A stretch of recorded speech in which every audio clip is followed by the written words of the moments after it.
ಎಲ್ಲರಿಗೂ ನಮಸ್ಕಾರ. 63 updates YouTube channel.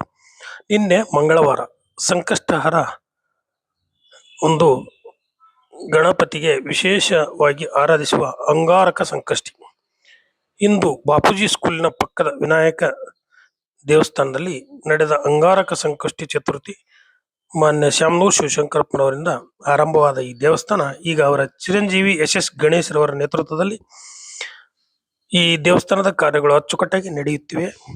ಈ ದೇವಸ್ಥಾನದ ಗರ್ಭಗುಡಿಯ ಹಿಂದಿರುವ ಗೋಡೆಯ ಟೈಲ್ಸ್ ಮೇಲೆ ಸುಮಾರು 4-5 ವರ್ಷಗಳಿಂದ ಗಣೇಶನ ಆಕೃತಿಯೊಂದು ಮೂಡಿರುವುದು ಸೋಜಿಗದ ಸಂಗತಿಯಾಗಿದ್ದು, ಇದನ್ನು ನೋಡಲು ಜನ ತಂಡವಾಗಿ ಆಗಮಿಸುತ್ತಿರುವುದು ಸೋಜಿಗದ ಸಂಗತಿಯಾಗಿದೆ. ಒಟ್ಟಿನಲ್ಲಿ ಈ ಸಿದ್ಧಿ ವಿನಾಯಕ ದೇವರು ಭಕ್ತರಿಗೆ ಬೇಡಿದ ವರವನ್ನು ಸಿದ್ಧಿಸುತ್ತಾನೆಂದು ಇಲ್ಲಿನ ಜನರ ಬಲವಾದ ನಂಬಿಕೆ.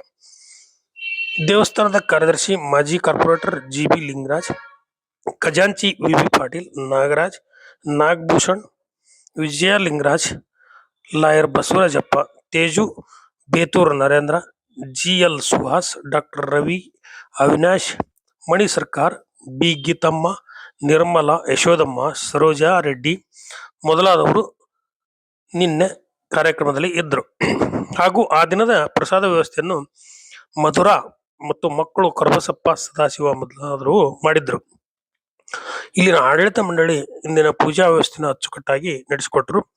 ಇಲ್ಲಿನ ದೊಡ್ಡಪೇಟೆಯ ಗಣಪತಿ ದೇವಸ್ಥಾನದ ಬಗ್ಗೆ ಪೇಪರ್ ಸ್ಟಾಲ್ ವಿಶ್ವನಾಥ್ ಅವರು ತಿಳಿಸಿದರು. ಅಲ್ಲಿನ ಆಡಳಿತ ಮಂಡಳಿ ಇಂದಿನ ಪೂಜಾ ವ್ಯವಸ್ಥೆಯನ್ನು ಅಚ್ಚುಕಟ್ಟಾಗಿ ನಡೆಸಿಕೊಟ್ಟದನ್ನು ನಾನು ನೋಡಿದೆ. ಇದೇ ರೀತಿ ಡ್ರಾಮಂಡ್ಕೋ ಸರ್ಕಲ್ ಆಮೇಲೆ ಗಣೇಶ್ ದೇವಸ್ಥಾನದಲ್ಲಿ ಕೂಡ ಸಾಲಾಗಿ ನಿಂತಿರ್ತಕ್ಕಂಥ ಇಲ್ಲಿ ಜನರನ್ನು ನೋಡ್ಬೋದು. ಇದೇ ಸಾಕ್ಷಿಯಾಗಿದೆ. ಮಂಗಳವಾರ ದಿವಸ ಚತುರ್ಥಿ ಬಂದರೆ ಇದನ್ನು ಅಂಗಾರಕ ಸಂಕಷ್ಟಿ ಚತುರ್ಥಿ ಎಂದು ಕರೆಯಲಾಗುತ್ತದೆ. ವಿವಿಧ ಅವರ ಫಲಗಳನ್ನು ಸಿದ್ಧಿಸಿಕೊಳ್ಳಲು ಅಂಗಾರಕ ಸಂಕಷ್ಟಿಯ ದಿನದ ಬಗ್ಗೆ ಕೆಲವು ಪುರಾಣ ಕಥೆಗಳು ಇವೆ. ಪುರಾಣ ಕಥೆಗಳ ಪ್ರಕಾರ ವನವಾಸದಲ್ಲಿ ಇದ್ದ ಪಾಂಡವರು ಸಂಕಷ್ಟಹರ ಚತುರ್ಥಿಯಂದು ಗಣೇಶನನ್ನು ಪ್ರಾರ್ಥಿಸುತ್ತಾ ಬಂದಿದ್ದರಿಂದ ಒಂದೊಂದಾಗಿ ಅವರ ಸಮಸ್ಯೆಗಳು ನಿವಾರಣೆಯಾಗಿ ಯುದ್ಧದಲ್ಲಿ ಜಯಿಸಿ ಮತ್ತೆ ರಾಜ್ಯಭಾರ ಮಾಡಿದರು ಎನ್ನಲಾಗುತ್ತದೆ. ಇನ್ನೊಂದು ಕಥೆಯಲ್ಲಿ ಗಾಂಧಾರ ವಿವಾಹವಾಗಿ ಶಾಪದಿಂದ ಕಳೆದುಕೊಂಡಿದ್ದ ದಮಯಂತಿಯನ್ನು ನಳ ಮಹಾರಾಜ ಈ ಸಂಕಷ್ಟಹರ ಚತುರ್ಥಿಯನ್ನು ಆಚರಿಸಿದ್ದರಿಂದ ದಮಯಂತಿಯನ್ನು ಪಡೆದು ರಾಜ್ಯಭಾರ ಮಾಡಿದೆಂದು ಹೇಳಲಾಗುತ್ತದೆ. ಶ್ರೀಕೃಷ್ಣನು ಇದೇ ಚತುರ್ಥಿಯಂದು ಶಮಂತಕ ಮಣಿಯನ್ನು ಪಡೆದು ಜಾಂಬುವತಿಯನ್ನು ವಿವಾಹವಾದನು ಎಂದು ಪುರಾಣದಲ್ಲಿ ಹೇಳಲಾಗಿದೆ. ಪ್ರತಿ ತಿಂಗಳಲ್ಲಿ ಬರುವ 2 ಚತುರ್ಥಿಗಳಲ್ಲಿ ಹುಣ್ಣಿಮೆಯ ನಂತರ ಬರುವ ಚತುರ್ಥಿಯನ್ನು ಸಂಕಷ್ಟಹರ ಚತುರ್ಥಿ ಎಂದು, ಅಮಾವಾಸ್ಯೆಯ ನಂತರ ಬರುವ ಚತುರ್ಥಿಯನ್ನು ವಿನಾಯಕ ಚತುರ್ಥಿ ಎಂದು ಕರೆಯಲಾಗುತ್ತದೆ. ನಾನು ನಿನ್ನೆ ತಿಳಿಸಿದಂತೆ ಇಂದು ತಿಥಿಗಳ ಬಗ್ಗೆ ತಿಳಿಸುತ್ತೇನೆ. ತಿಥಿಗಳು ಪ್ರತಿಪದ, ದ್ವಿತೀಯ, ತೃತೀಯ, ಚತುರ್ಥಿ.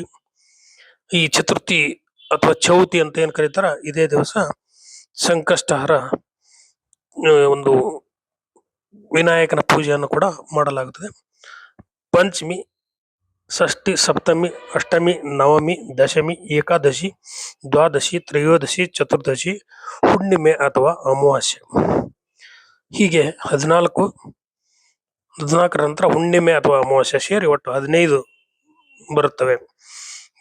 ಈ ಒಂದು ತಿಥಿಗಳನ್ನು ಕೂಡ ನಾವು ಮರೆಯಬಾರದು. ನಕ್ಷತ್ರ ತಿಥಿಗಳನ್ನು ನಮ್ಮ ಹಿಂದಿನ ಜನರು ಆಚರಿಸಿಕೊಂಡು ಬಂದಿದ್ದಾರೆ. ಅದನ್ನು ಕೂಡ ನಾವು ಸ್ವಲ್ಪ ನೆನಪಿಸಿಕೊಳ್ಳೋಣ ಅಂತ ಈ ಒಂದು ವಿಡಿಯೋವನ್ನು ಮಾಡಲಾಗಿದೆ.